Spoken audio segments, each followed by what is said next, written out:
بسم الله الرحمن الرحيم ليس البر أن تولوا وجوهكم قبل المشرق والمغرب ولكن البر من آمن بالله واليوم الآخر والملائكة والكتاب والنبيين وآتى المال على حبه ذوي القربى واليتامى والمساكين وابن السبيل والسائلين وفي الرقاب وأقام الصلاة وآتى الزكاة والموفون بعهدهم إذا عاهدوا والصابرين في البأساء والضراء وحين البأس أولئك الذين صدقوا وأولئك هم المتقون صدق الله وصدق رسوله النبی الکریم۔ سورہ بقرہ کی آیت نمبر 177 کی تلاوت آپ نے سماعت کی، ترجمہ سماعت فرمائیں۔ لیس البر ان تولوا وجوہکم قبل المشرق والمغرب، نیکی صرف یہ نہیں ہے کہ تم اپنے چہروں کا رخ مشرق اور مغرب کی طرف کرو، وَلَكِنَّ الْبِرَّ مَنْ آمَنَ بِاللَّهِ وَالْيَوْمِ الْآخِرِ، بلکہ نیکی تو یہ ہے کہ جو شخص ایمان لایا اللہ پر، آخرت کے دن پر، فرشتوں پر، کتابوں پر، نبیوں پر، وَآتَى الْمَالَ عَلَى حُبِّهِ ذَوِي الْقُرْبَى وَالْيَتَامَى وَالْمَسَاكِينَ وَابْنَ السَّبِيلِ، اور اس نے اپنا مال اللہ کی رضا کے لیے قرابت داروں کو دیا، یتیموں کو دیا، مسکینوں کو دیا، مسافروں کو دیا، والسائلین وفی الرقاب، سوال کرنے والوں کو دیا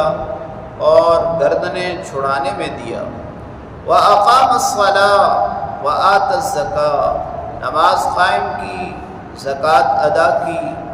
وَالْمُوفُونَ بِعَهْدِهِمْ إِذَا عَاهَدُوا، اور جب وعدہ کیا تو وعدہ وفا کیا، وعدہ پورا کیا، والصابرین فی البأساء والضراء وحین البأس، اسی طرح صبر کرنے والے تنگی اور تکلیف میں اور جنگ کے وقت، اولئک الذین صدقوا،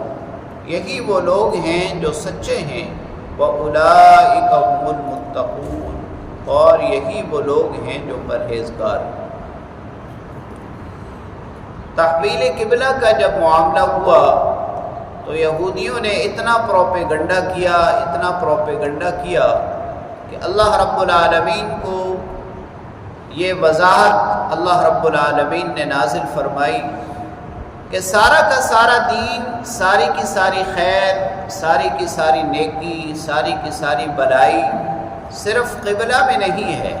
یہ تو اللہ رب العالمین کا ایک حکم ہے،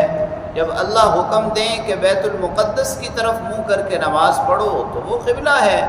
جب اللہ حکم دیں کہ بیت اللہ کی طرف منہ کر کے نماز پڑھو تو وہ قبلہ ہے۔ نیکی، بھلائی، خیر اور شریعت، قبلہ کے علاوہ اور بہت ساری چیزیں ہیں جن کی طرف توجہ کی ضرورت ہے۔ تو پھر اللہ رب العالمین نے یہاں دین کی، شریعت کی چند بنیادی چیزیں بیان فرمائیں، جس میں سب سے پہلے ایمانیات ہیں۔ ایمانیات میں اللہ رب العالمین نے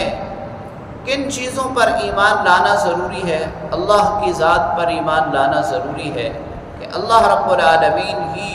اس ساری کائنات کے پیدا کرنے والے ہیں، ہمارے پیدا کرنے والے ہیں،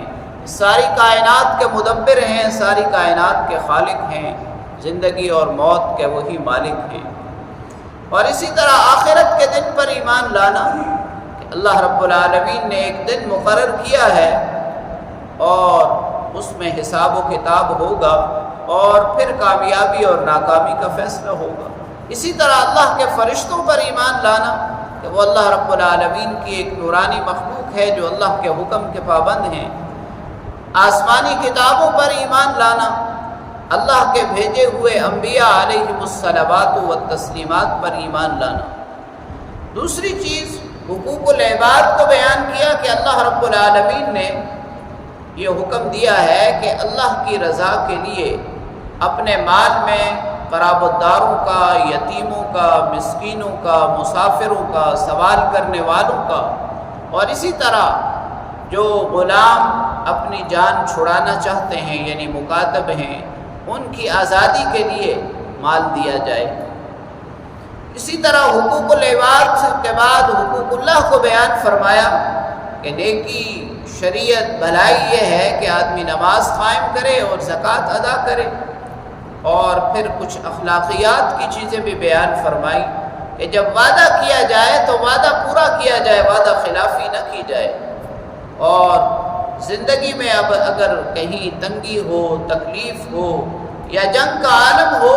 تو اہل ایمان اس حالت میں صبر کرتے ہیں، اللہ رب العالمین کی طرف سے ہونے والے فیصلے پر جزا و فضا نہیں کرتے۔ ان لوگوں کے لیے یعنی جو ایمانیات، حقوق اللہ، حقوق العباد اور اخلاقیات کی ان تمام چیزوں کا خیال رکھتے ہیں، یہی سچے اور پرہیزگار لوگ ہیں۔ اللہ کریم سے دعا ہے اللہ تعالی کلام پاک کو پڑھنے، سمجھنے اور اس پر عمل کرنے کی توفیق نصیب